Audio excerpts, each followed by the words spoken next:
paraphrase Scotty from Star Trek IV, The Voyage Home, Admiral, there be zombies here. That's right, you heard me right. Zombies. Greetings, Blerds, fellow Trekkers, Trekkies, and nerds. This is Will, host of Senior Nerd Presents Blerd Trek. Thank you so much for joining me today as I'm going to be sharing my thoughts on Star Trek Strange New Worlds, Episode 3-3, Shuttle to Kenfori. That is the latest episode that we have in the third season, and I wanted to just sort of give my overall thoughts of it. It's not going to be a play-by-play as far as every single story beat, but sort of my general thoughts as far as what I really liked about this episode and some things that didn't work so well for me. So just to really set things up, first of all, just to give you some, just reset the plot. Essentially, Captain Patel is still dealing with the fallout from her infection from the Gorn.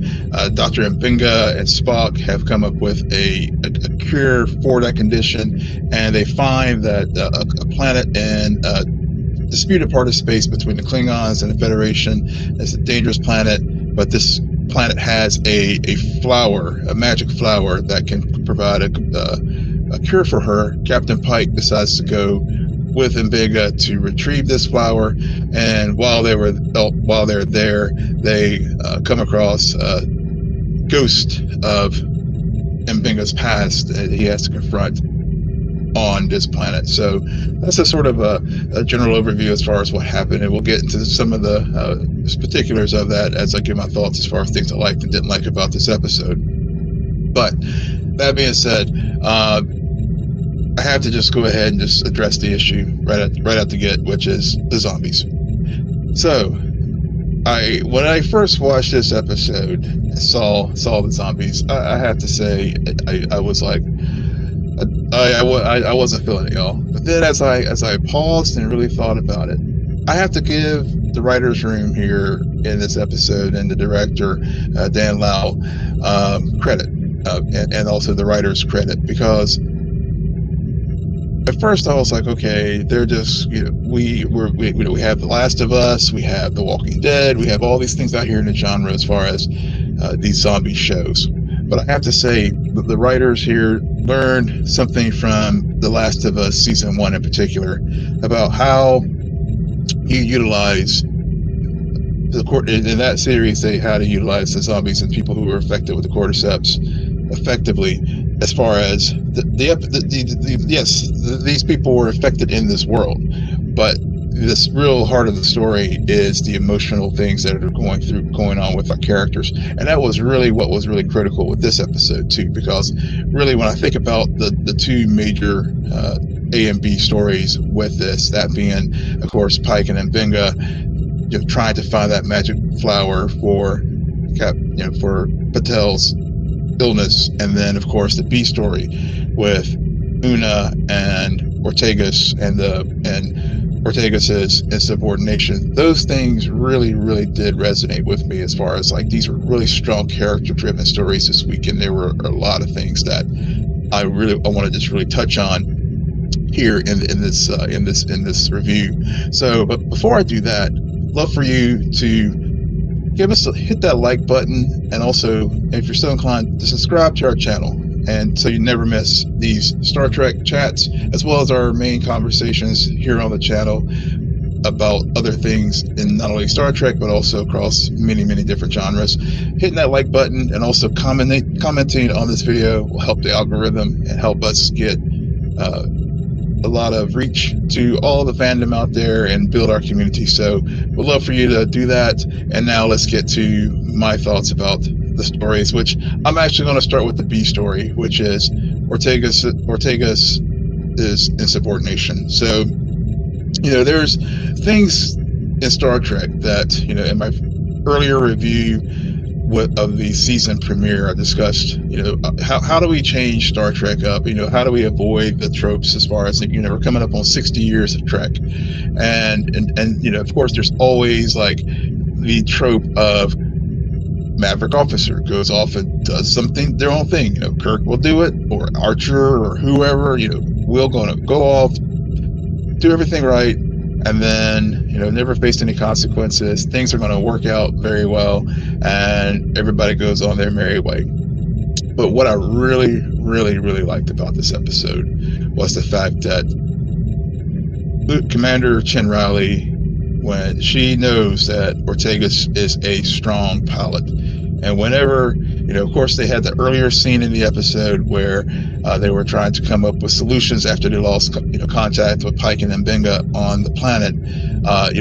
Ortegas was, was questioning the items, and then, of course, even got to the place where she was questioning Una right there on the bridge, which, again, major no-no, any kind of chain of command. You never question your superior officer, even in your workplace. You just never question your boss in front of everybody. It's just, if you disagree with the decision, there's a way and a time and a place to do that. But if the commanding officer or the manager makes a decision, you follow it, even if you disagree with it, and you can deal with it down the line.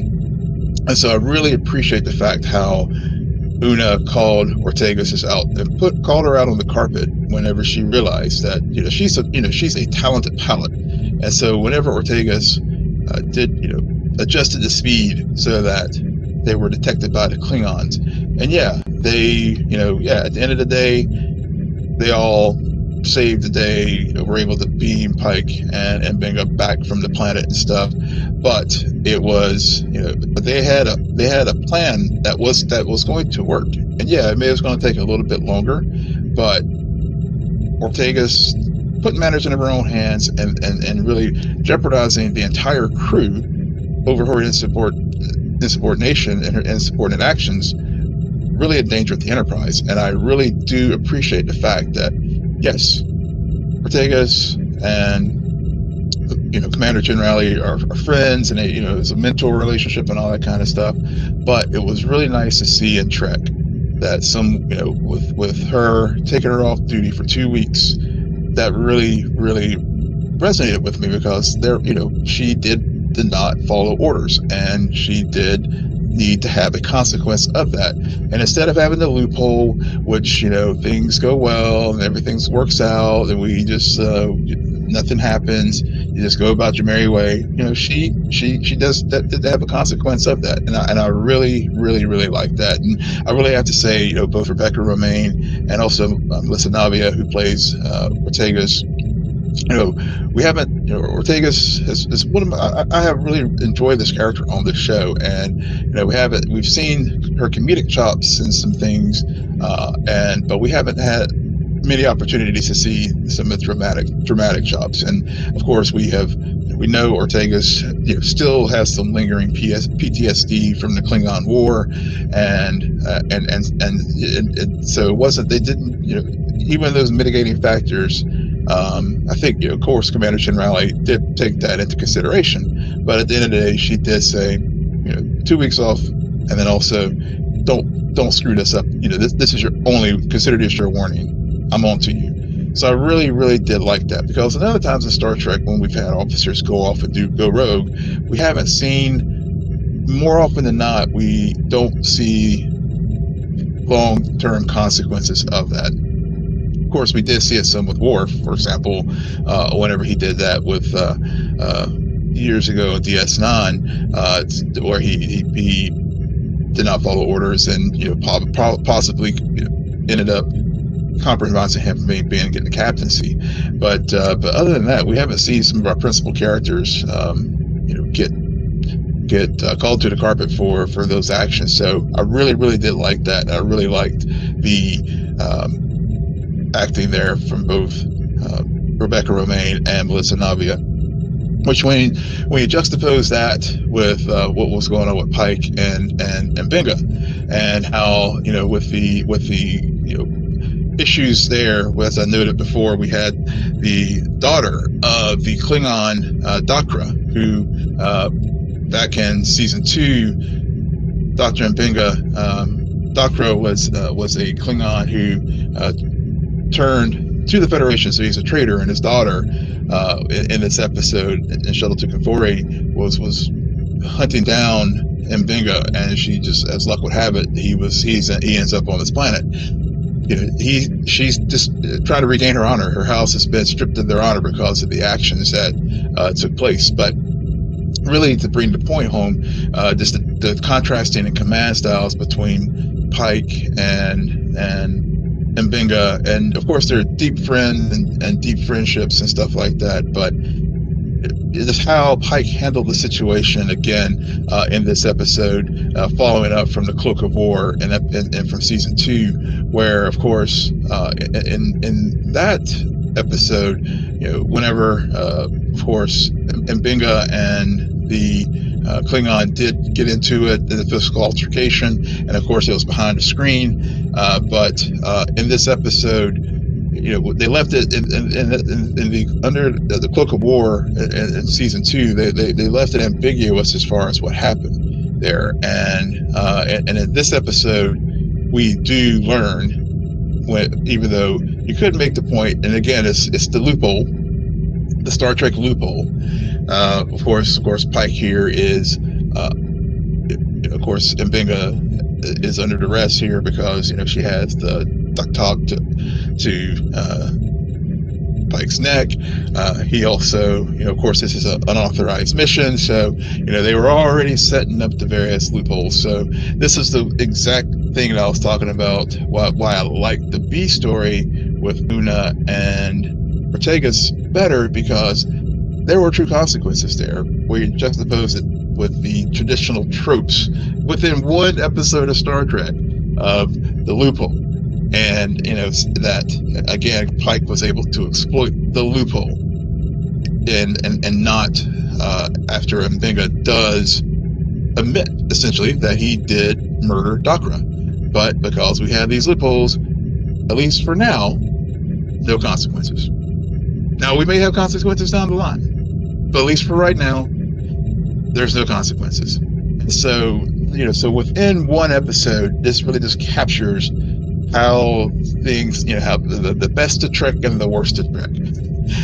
But that was really the big things that stood out to me in this episode. And then, of course, like I said, the zombies, part of the thing that, to get back to my point as far as how this was really a character-driven episode. These two stories really focuses on that, and how the zombies were really truly like in the background. As you can see, they were like, for example, they were behind the screen here, and yeah, they were a threat, but they were not the primary threat. They were just basically there for atmospherics, which, again, like I said, that's one of the things that really made The Last of Us season 1, for example, so strong, and that was one of the things that made this episode of Star Trek very strong. It was just a MacGuffin. They were there, but the things that I highlighted here in this episode were the things that really stood out to me. One other thing that I really liked about this episode too, and it was just a visual thing, but at one point we had Una, Lon, Uhura, Ortegas, 4 strong women on the bridge, and it wasn't like, it was just a visual moment that I just really enjoyed about the episode. And of course Scotty and Spock were having roles too, but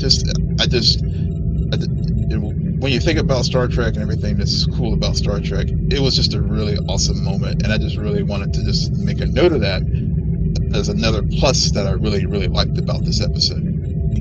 Last, I did want to touch on just Pike and Marie's relationship and Pike's decisions.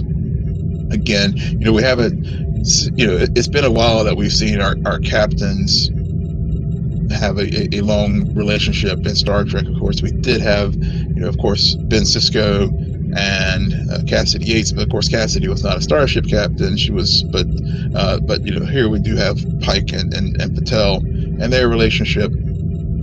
And I think one of the things that everybody noted in this episode with Pike, and we saw this, is she didn't tell him, and other people didn't tell him, because they knew what he would do. He would basically run off and overreact, like he did on the planet. When Joseph did tell him what happened, he flungs the pack off, and whenever he learns that they were that she had chosen to become a Gorn human hybrid, but that was her only choice to survive, and that was her decision. And so I understand where Chris is coming from as far as like, he loves Marie, and we all want, we don't want to lose our loved ones, but at the same time, it was her decision to make, and and I think he was getting, and I love that scene between them at the end of the episode where they were trying to confront the issue, and it captures so many great things about their relationships, because the commitment issues, and all his she's him trying to come to grips with the fact that she'll be a Gorn human hybrid. And I loved how she called him out. It's just like, it's not about you. This is my decision, and this is my life, and the alternative for me is death. So I really, really thought that was a very, very strong moment in this episode. And another great thing about this episode, that again, yeah, you had the zombies there, but this was a very character-driven episode, and I thought that all the character stories, for the most part, worked really, really well. Still, not sure how I feel about the Binga of it all, as far as him basically.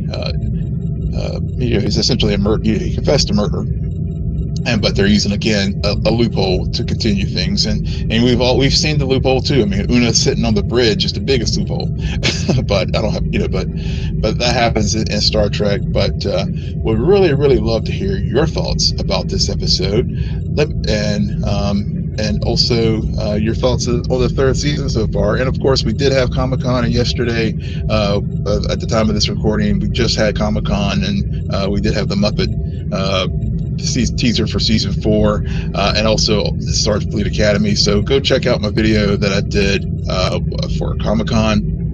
But also, like I said, love for you to visit our website at www.scenanerdpodcast.com to find not only Blerd Trek, but also all our shows that we cover here on the podcast. Currently, we just finished our Superman review. We also have covered, we're going to be covering the Fantastic Four and many, many other shows in Marvel, DC, Star Wars, Star Trek, and also other things like The Bear and the studio, and much more. So be sure to follow us wherever you get your podcasts by going to www.scenanerdpodcast.com. Be sure to like this video, and please, if you're so inclined, please subscribe to our channel. And with that, live long and prosper.